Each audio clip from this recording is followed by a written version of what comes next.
All right, before I introduce our next guest, I do want to say that around minute three and a half or so, the video recording stopped sharing my video, so you'll only be seeing her video. But beyond that, you're going to thoroughly enjoy this episode. Thank you for tuning in, and here we go. All right, welcome to another episode. Today we have the lovely Katie. She's a founder and growth strategist. She has a team of fractional executives that are dedicated to helping business owners get out of their own way and feel peace again. So, Katie, welcome to the show. Thank you so much for having me. Of course, I'm excited to dive in because this is something that I think we've all heard about. We hear it all the time, fractional this, fractional that. Tell us a little bit more about that. Like, what, from your perspective, what is a fractional leader or COO? Yeah, so the reason why it's a hot word right now, it's a buzzword, but it actually is getting kind of a bad reputation a little bit. Like I think that people have tried to milk the system and milk customers a little bit with the whole fractional sense, right? Try and do as little for as much as you can. Mm, Which it should be try and do as much as you can for as little of a monetary exchange as you can. The mm-hmm, reason why I built out the program that we have and got into the fractional space is I was working with a lot of companies who had these, really amazing executives, right? But also a really amazing salary and a really yeah. amazing payroll. Mm, And that prevents a lot of people from getting executives, is they're scared of mm, that payroll. They're scared of that yeah. commitment, and it's a lot to invest in someone, two, three, $400,000 that this rock star, you don't know if they're going to be a rock star in your business. And that's exactly what it is. Is just because this person was amazing and they did all these things working over here at like Sears doesn't mean that they're going to be Mm, amazing over at Costco. yes. I was really passionate about everyone having access to top talent and being Mm, able to have an executive, whether it's a mhm, mom and pop HVAC company, a med spa, okay. someone who's not doing $10 million a year in revenue, you still need a high level executive. You still need a right hand person on your team. Absolutely. And for the viewers and listeners, where does this come from? Because it's very niche. I know your background a little bit, but how did this whole thing come about, and why are you so passionate about making sure everybody has that leader within the org? Yeah, so funny enough, my background was in sales, right? So educational seminar events. And I got into my first COO role and I had a coach, right? I'm a huge believer in continuing education, always having a mentor. That's really important. I think Mm, everyone needs to have one. You need to have, even if you're a seasoned coach or advisor, like yeah. you need someone who coaches the coaches at all times. Mm. Um, Just real quick on that note, because I think that's so big, and I don't want to just like just skip over that. Why do especially experienced leaders, for example, maybe shy away from getting coaching and mentorship to keep evolving? Why do they do that? I don't think they shy away from it. I think that we just get caught in the day to day. I think No. that it's so easy when you're good at something, right? Yeah. And you experiences those little like ego wins of like Yeah. you're just crushing it all day. Yeah. You start doing the same thing every day to kind of stay in that lane to keep Mm, experiencing success. And if you have, success over there, you typically don't reach out to someone until you have mm, like a oh shit moment or yeah. like Yeah. you When you you know need it hit or what? that Yeah. roadblock, you Yeah. know? But the great thing about having a coach or a mentor is like you might not feel like you're having that moment. You might not feel like you're dropping the ball, but they Mm, can recognize where you can do better because they're supposed to have that experience to bring you up. So it's kind of one of those things like you don't know until you know. And yeah. sometimes when you know, it's a little too late. I know. I know. I hear you so much on that. So tell us a little bit more. Then you were in that space, and then yeah, tell us a little bit more about what happened. Yeah, so the last three companies that I ran as a COO, I kind of looked at the learning curve, right? You have someone that comes in, they're supposed to, again, amazing person, amazing experience, rock star. I was a rock star, so I'm not going to discredit myself, but also very high salary. And I'm Mm, about efficiency. I am about okay. production and results and efficiencies. Yeah. And when a typical COO comes into a mid-sized company, right? That's not necessarily that big corporate structure. There's a Mm, lot of fear, there's a lot of pushback, there's a lot of hesitation. People think like, "Oh, I'm going to get cut, I'm going to lose my job." You mm, waste so much time just building trust, right? And I yeah. think that it is wasting time because yes, Mm, culture is important, but when a COO typically comes into a company, people have fear and they're focused on other yeah. things and they're trying to resell themselves. And it's Yeah. like if you come in as a third party and you Mm, say, "Hey guys, we're here to support you. I'm here to help you win. I'm here to put systems in place so you all make more money and you have an opportunity to keep making money a year, 2 years, 3 years, 5 years down the road from now." mm, That all of that time that you're trying to build trust and win people over yeah. and they think they're going to get fired. When you come in as a third party and they actually feel like, "Oh, the company invested in her or him to invest Mm-hmm. in me so Mm-hmm. we can all grow." Like Right. all of the nonsense goes Yeah. away and it's Yeah. much more efficient. Absolutely. And then how does the I guess the leadership component or make sure everybody has that, how is that something that really fuels you to make sure this is not just another project that you end up working on and then moving on from?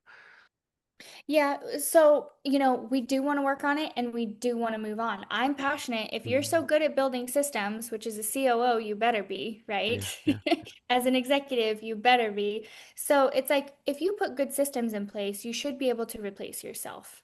You should Mm, be able, to truly teach someone.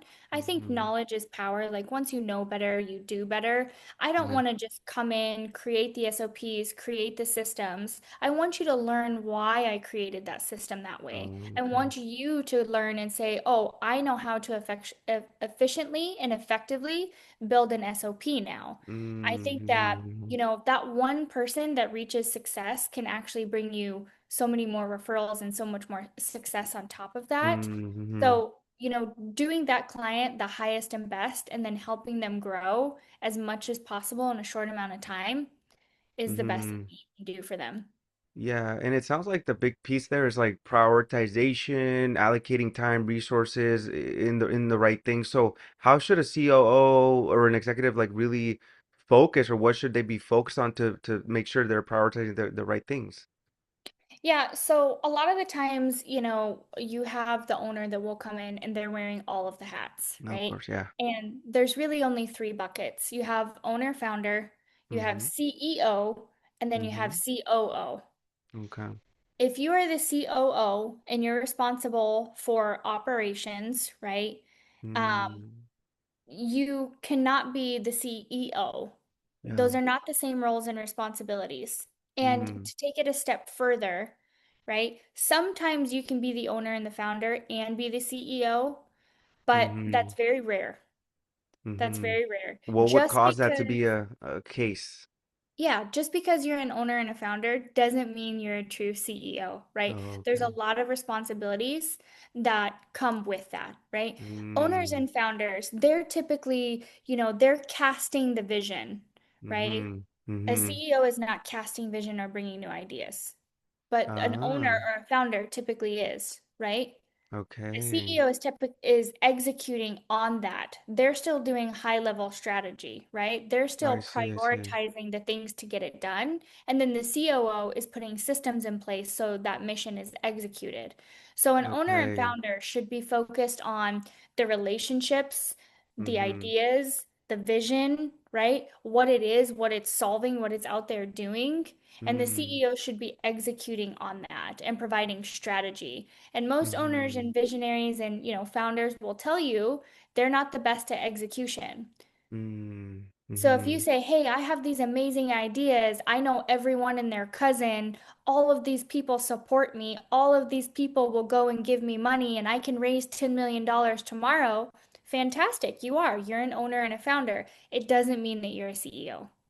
Yeah, so it sounds like it's like the vision, the kind of the big why, like where we headed, right? The founder, the CEO is like the what, like what needs to happen to fulfill on that, and then the COO is like the how, like the systems and things like that. So where do you find the biggest bottlenecks tend to be that people might not even really realize?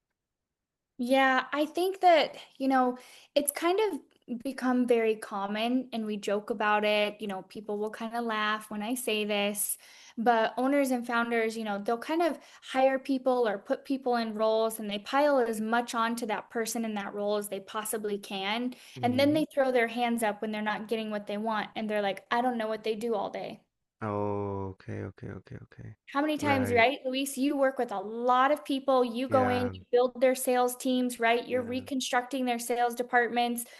And how many times do you go in there and it's like, I don't even know what they do all day. I don't know what the guys yeah, even say on the phone.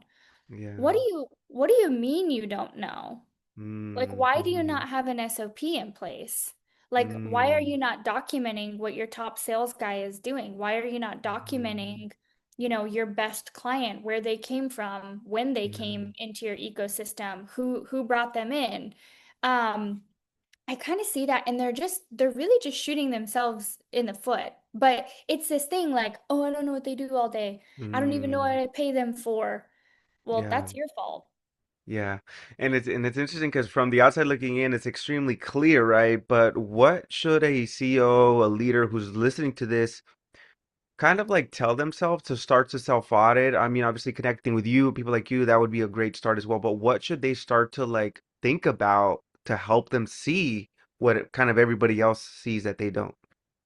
Yeah, I would say, first of all, no one's ever going to see everything that they do. Like you were Mm, gifted a vision and a mission and a purpose, right, to go out there and to build something for a reason.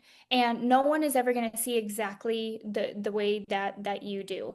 You need to have the ability, right? You need to have the ability to be able to communicate that properly, or if not, you need to find someone that can communicate it on your behalf. A lot of the times when you have an owner and a founder and you're bringing in a COO or an integrator or director of mm-hmm, operations, right? You got to think of it like sports is mm, your COO is playing offense and defense consistently. They're representing the team, they're representing the owner. They're trying to fight for the mm, mission to go out there, they're trying to make sure that the team gets it done. And they're bouncing mm, back and forth. But they're like the translator, right? Of like mm. taking it, Yes, yes, translating yes. it, and then taking it back and getting results and getting it Yeah. across the finish line. So Mm, really you need to have someone that can translate that vision. And if they're like, well, I don't know who to hire, I don't know where I should be spending my time, you should be spending your time on things that are going to bring you new ideas and new relationships, and those relationships are going to get the mission across the finish line. And a mm-hmm, lot of people think, "Oh, I did so well getting my company to this point.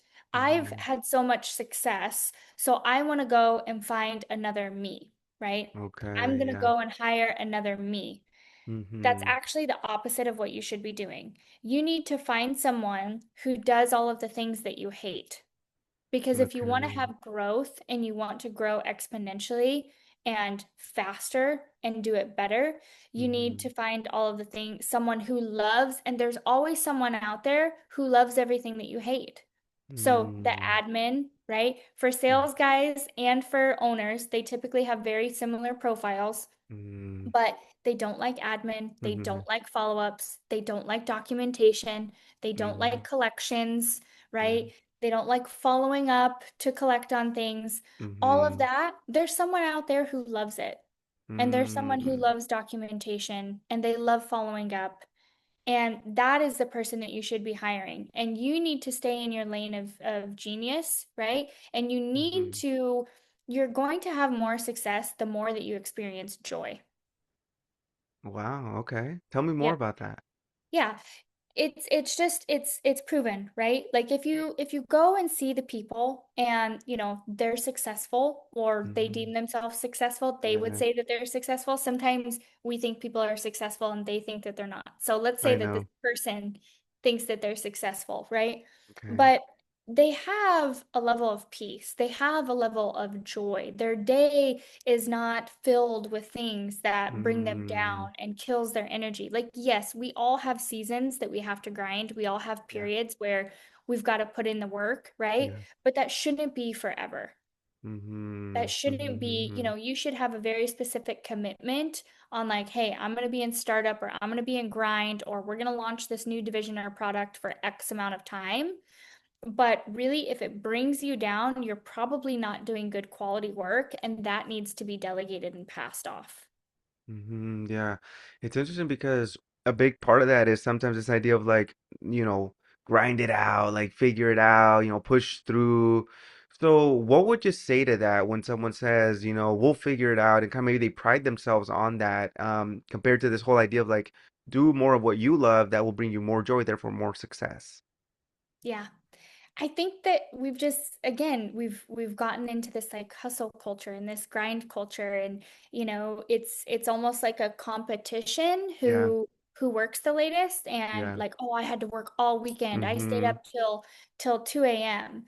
And if you just think about that, it's like if I were talking to you as my friend, I would just be like, Luis, like, what's the reward in that?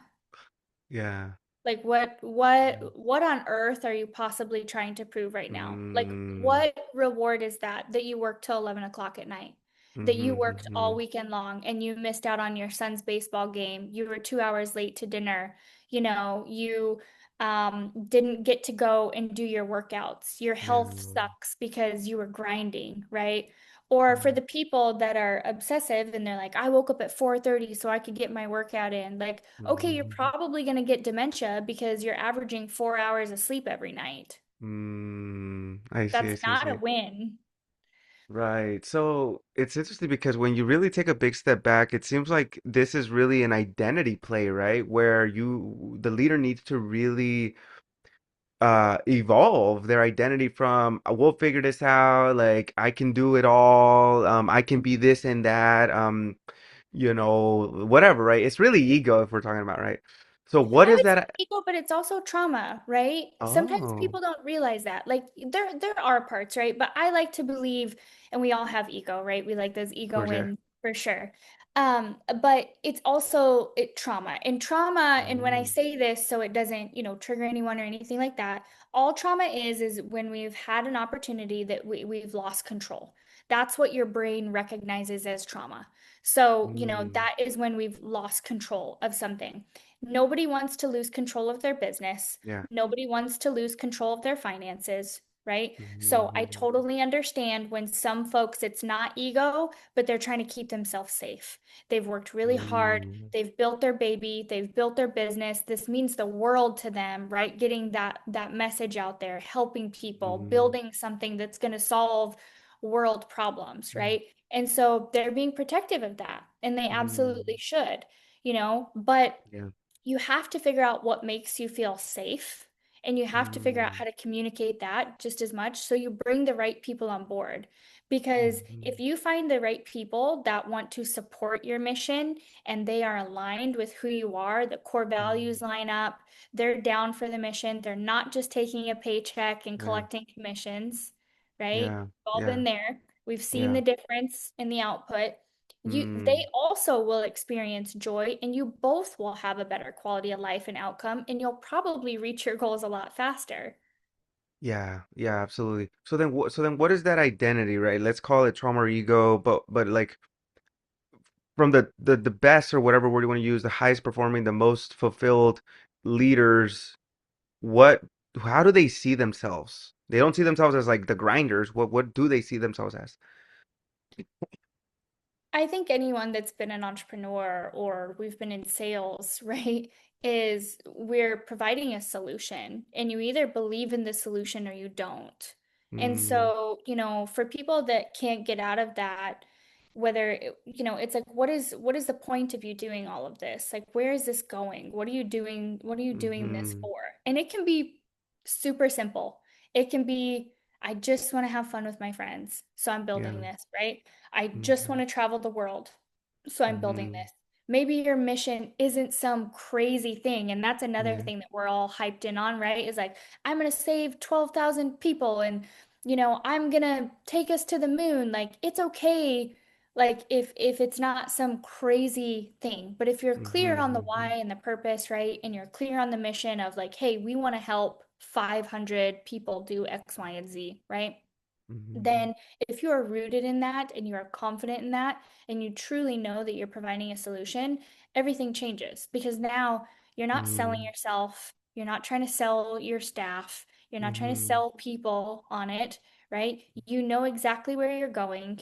You know Mm. exactly who you need. You know exactly what you're solving and you're doing. So I think sometimes, again, we get caught up in the day to day, and it's very easy to get those golden handcuffs or Yeah. the golden treadmill, right? If you're the one, Mm. it's just really easy to keep going on that day to day. And so sometimes you just need to like check in with yourself and ask yourself, like, where is my identity?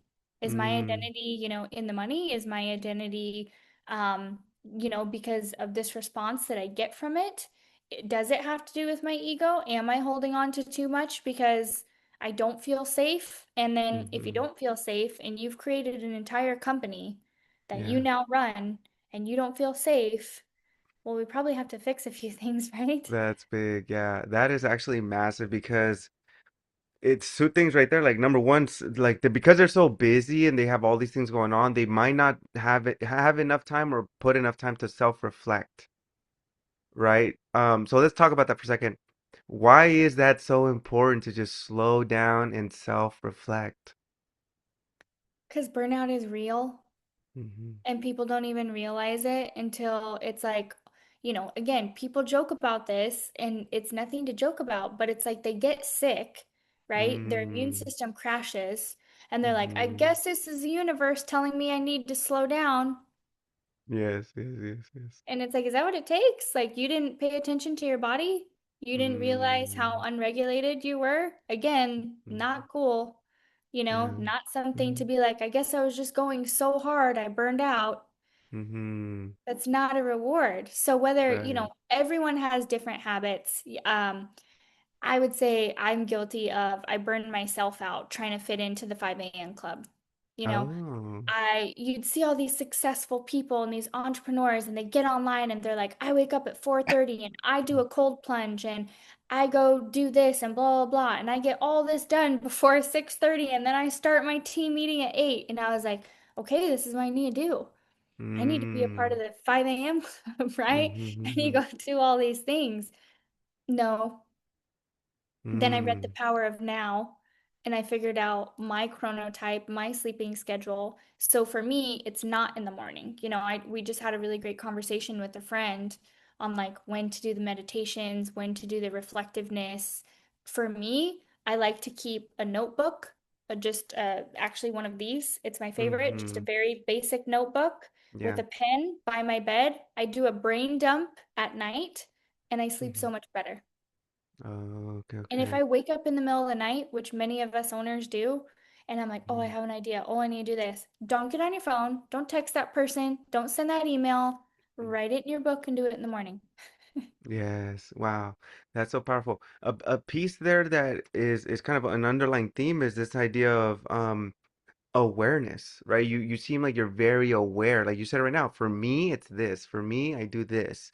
So, what would you kind of share on that for a CEO that is busy? They are maybe on the brink of burnout. How do they start to get into a momentum of self-reflection, self-awareness to not make the mistakes? Like, what would you share there? One of the best things that I have ever been taught by a mentor and a coach of mine, his name's Larry Yatch. He's a genius at pattern recognition. Mm, And everyone and everywhere has patterns. And yeah. so, the awareness, right, is linked back to and being aware of our patterns. And so we have Hmm.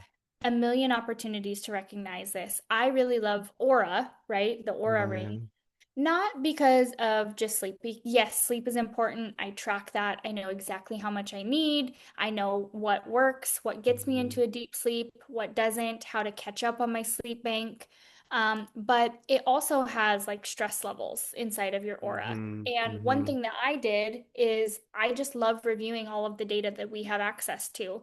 So I Right. looked at my calendar and then I looked at my stress levels throughout the day and I went back and I noted when I had the peaks. And then I Hmm. noted, okay, was it the person that I was talking to? Was it the task or responsibility that I had at that time? But why did I have that stress peak at that time for that Hmm. call? And I started kind of moving my schedule around. And I figured out, and I'm a huge fan of the book Power of Now. Yeah. There's so many things that they talk about in figuring out your sleep, your ideal schedules. It talks about pattern recognition, like the timing of your life. Mm-hmm. And I do my best to like deep work at night.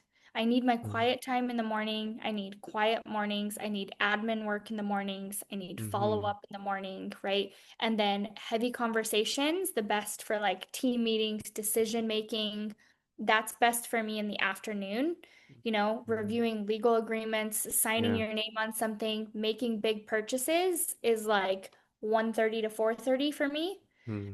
in that window. And then my deep work, like brainstorming, getting creative, is actually at night. So I like to go out, have a little break, have a nice dinner, right? Go for a walk, come back, Mm-hmm. and then get into deep work. And that works well for my life. Yeah, absolutely. And I was gonna say it probably really works I'm sure it works really well for you.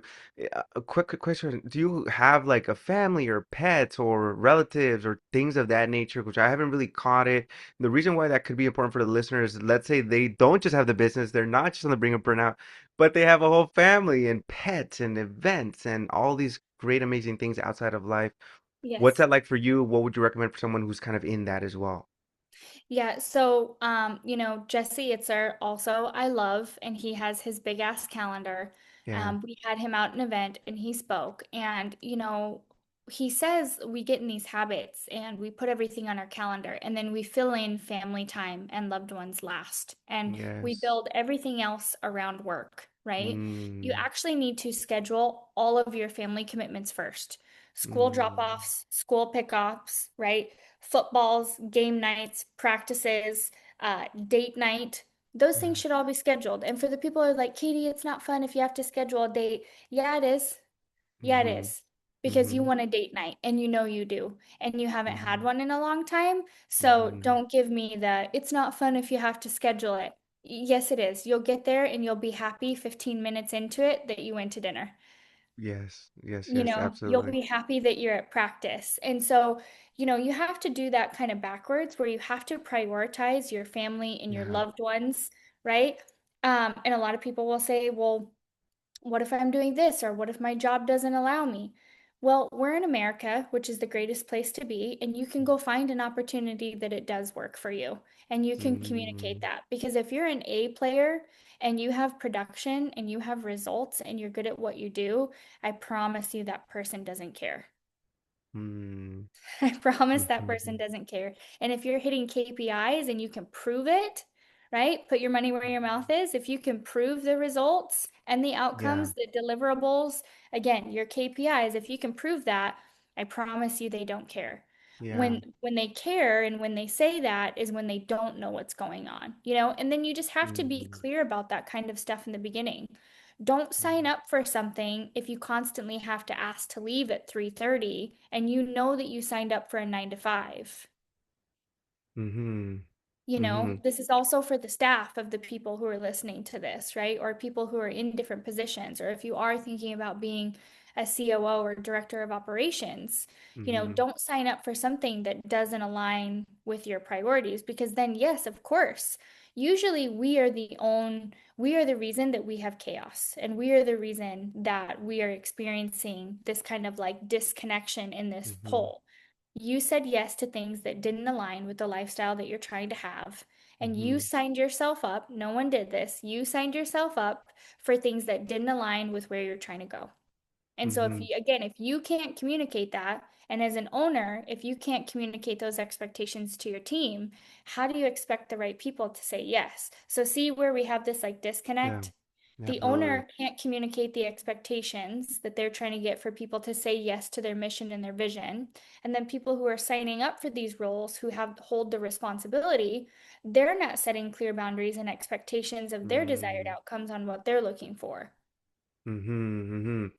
So, what would you say is the missing link then? Is it it's almost easy to say, well, it's just communication. It's just like you have to just be clear on what's the gap and then fill it. But what do you see as maybe a bit of an unlock that most others don't notice, if anything? we are not having data-driven conversations when we're having these conversations, Mm, right? You can say all day long, well, I did communicate that. Well, I did say yeah. that. I did say how important it was to me. I did tell them that this project really needs to get done. Okay, but it wasn't measurable and it had no data in it.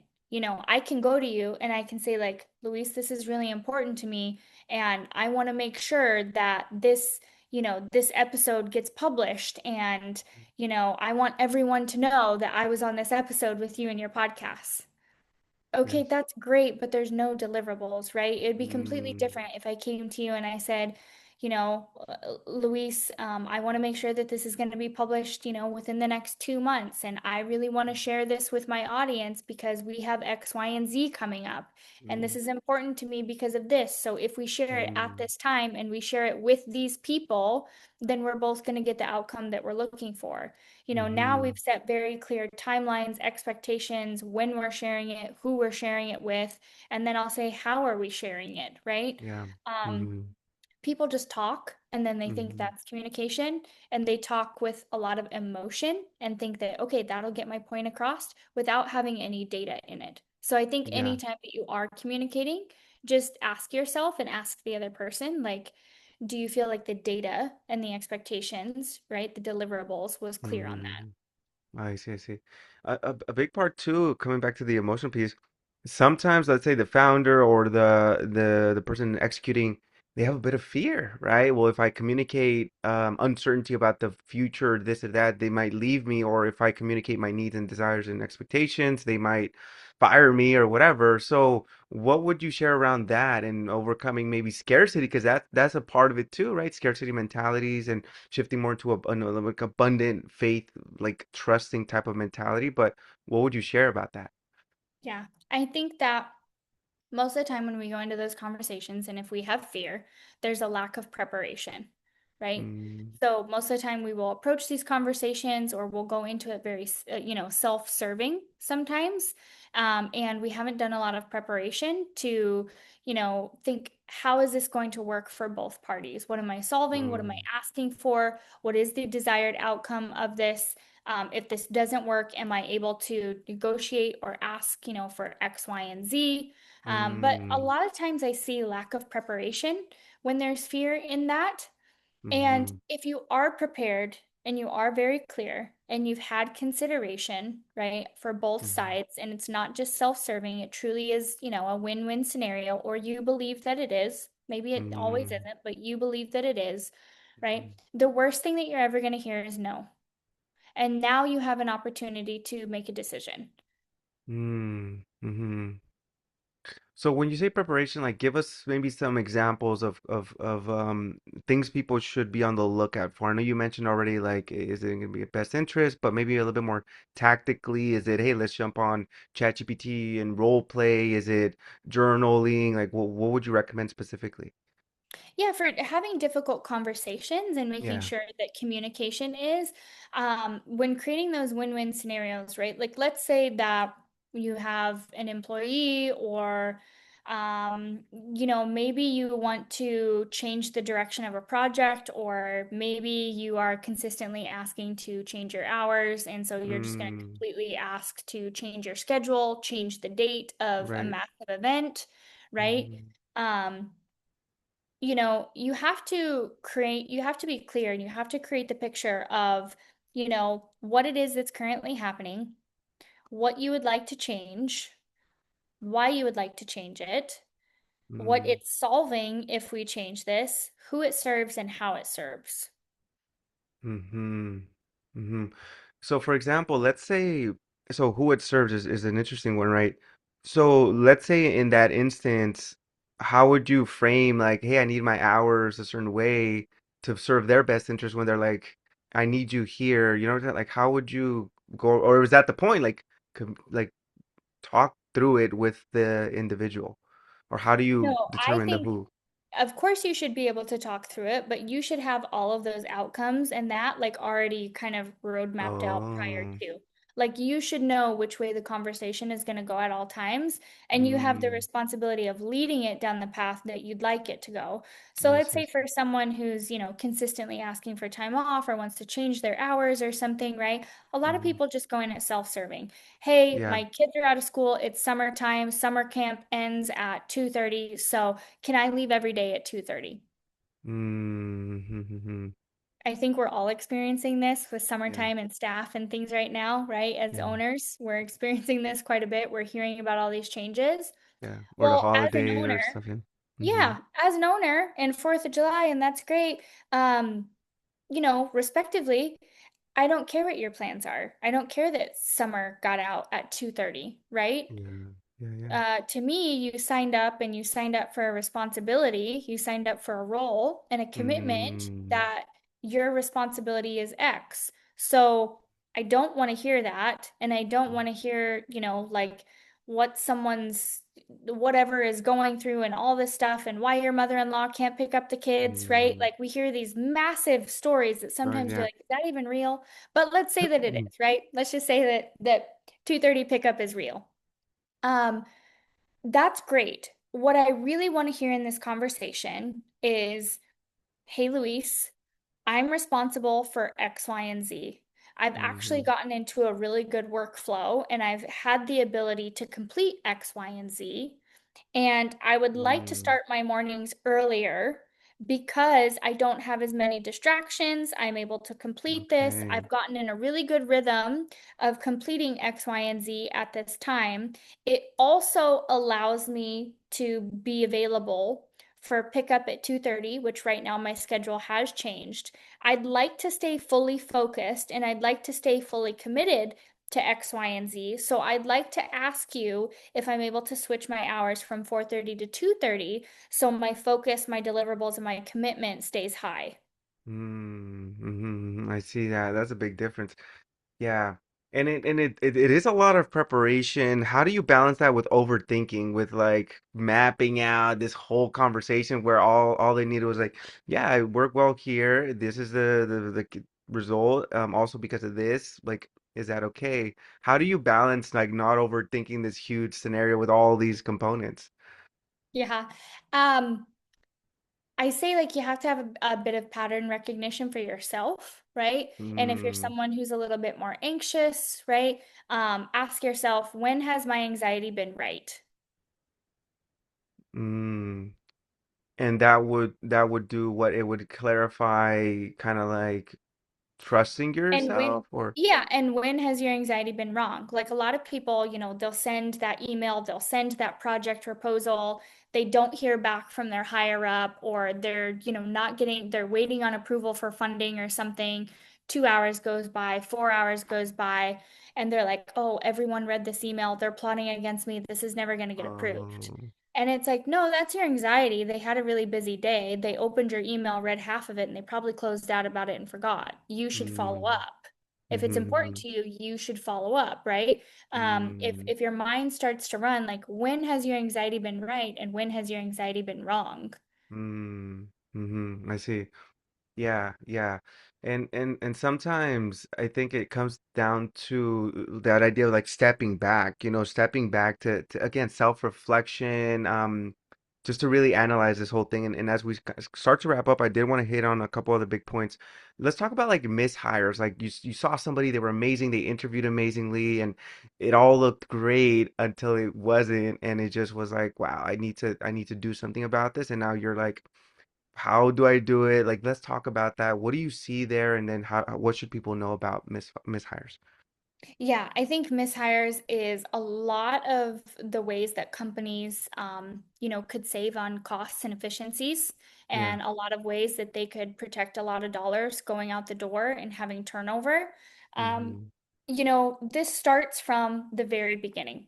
So a lot of people, they're not clear on the mission and the values and what this role is, right? They're not clear on who this Mm-hmm. person should be, what their day-to-day looks like, what they're going to be responsible for, who they're going to Mm-hmm. be reporting to, right? What metrics and responsibilities are they going to have out the gate, right? Who they're willing to take on and train. So for example, when we're creating a role, right, or we're like, oh, we need a customer salesperson, or we do this, Yeah. all of these companies put a range, like 50 to 75,000, right? Why do Mm-hmm. we put ranges? People have no idea. When I ask companies this, they're like, I don't know, because it's a range. It gives Mm-hmm. us wiggle room if we want to negotiate. It's like, no, no, no, no. That's not why ranges exist. A range is someone at 50,000 is green. They lack the experience, but they're hungry, they're motivated, they might have the right personality fit, maybe they have the right attitude. And you say, hey, this person is green on experience, completely green, Mm-hmm. but I have the time, money, and resources to grow this person. But the Mm-hmm. reason why you're offering them less is because it's going to take away hourly dollars from your higher ups, right? To Uh, overcompensate because now, right, your customer service position that's a 20 to $25 an hour role. Now the mm-hmm. person that's training them that's at 35 to 45, their VP, they're spending their time doing a lower level task, training someone to Yes, yes, mold yes. them into who we want to be, right? That's why we offer that lower tier range. Mid is Mm, like they have some experience, we need some work. They're not as green, they're not brand new, right? But there's still some things that we have to have a little bit of a learning curve.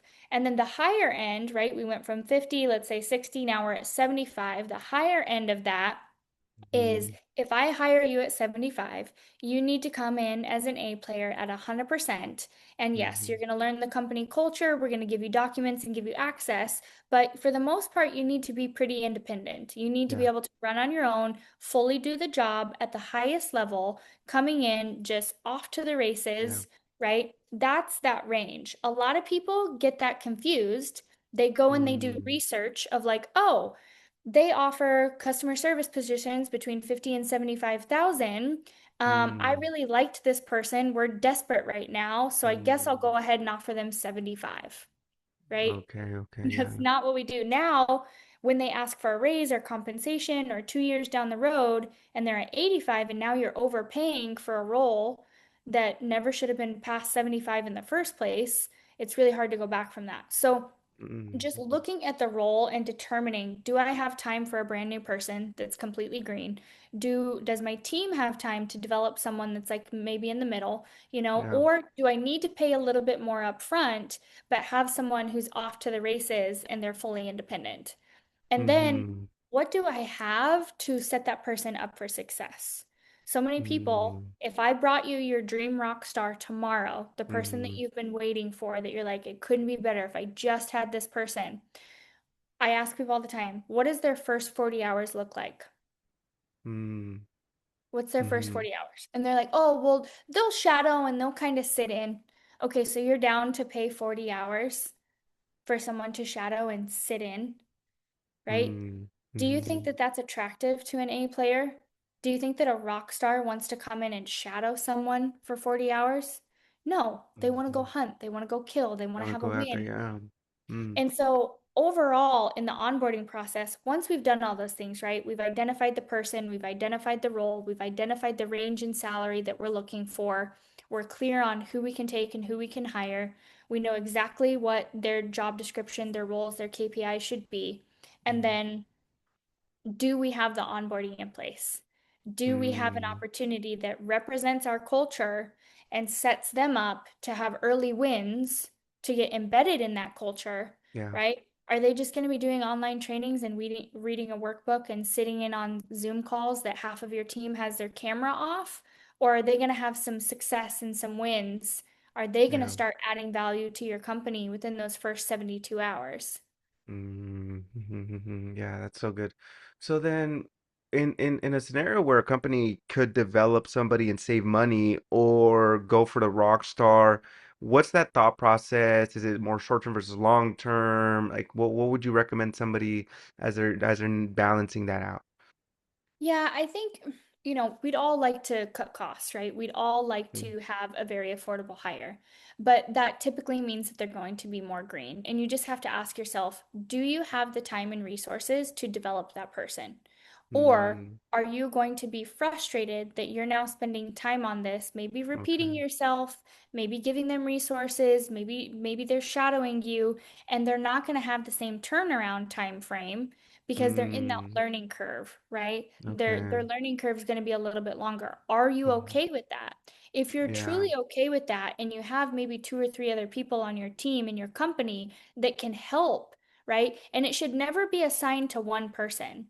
If you're taking one of your high level people and they're responsible for that person's first 90 days, right? Because that's a learning curve when someone's Yeah. very green, is 90 days. When they're not Hmm. industry specific, when they're not experienced with that type of role, and you're truly developing someone, you're going to have a minimum of 90 days for Hmm. the learning curve.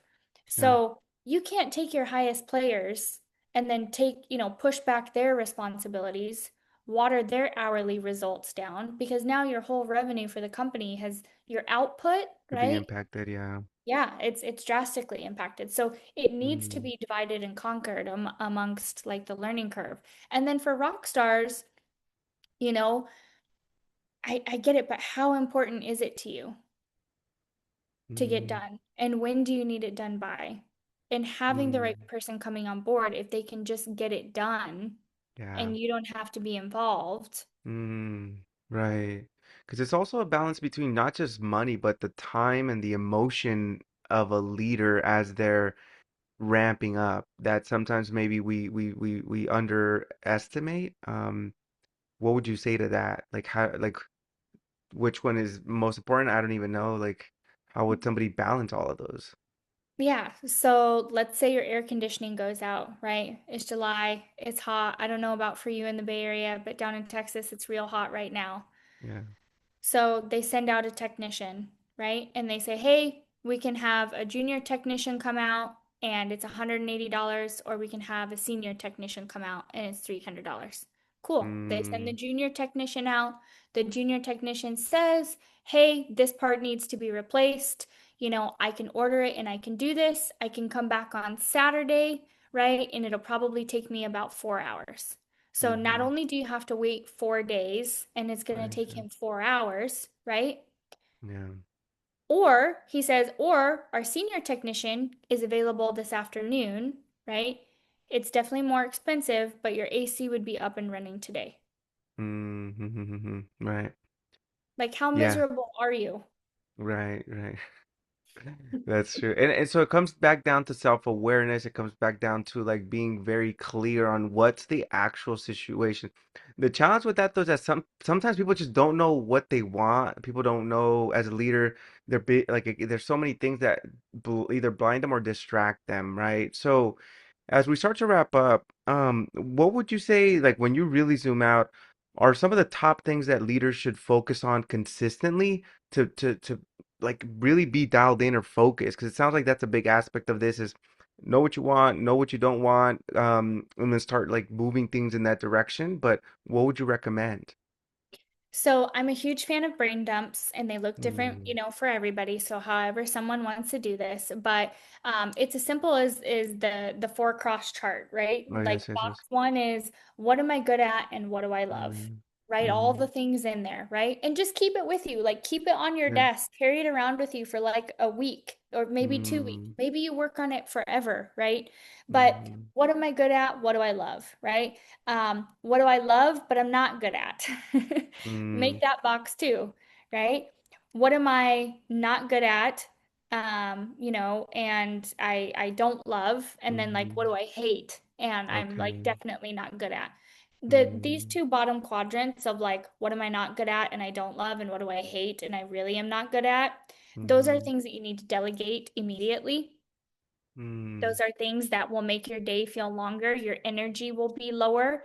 If you're Mm. handling those sales conversations and it drags you down and it stresses you out, you're probably not closing very many deals. So you Yeah. should probably give it to someone who loves the chase. They love the hunt and kill. They're Mm. excited for those calls. They come in fresh. They'll probably close a lot more deals than you, Yeah. you know? But recognizing those boxes of what that is, I'd say like just start creating awareness there because um, you know, people who experience joy have more success. They feel Mm. that they have more success, right? Success is just whatever you think success Mm-hmm. is. It's Hmm. different to every single person. But the Hmm. person who says, yes, I have reached success, they also experience joy. I love that. So, if this was like the last message that you can give to the world, right? What would be that reminder? What would be that message to the world that you would love to broadcast? Yeah, I am a huge fan that being clear is being kind.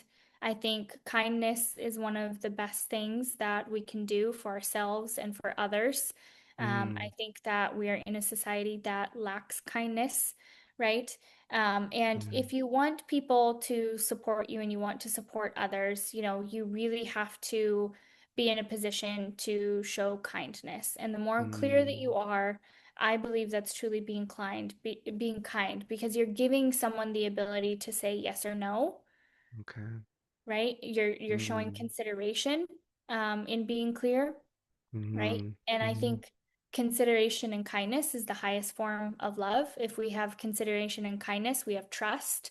If we have consideration and kindness, right, we have thought of all the scenarios that works for both of us. So I mm. think that being clear is being kind.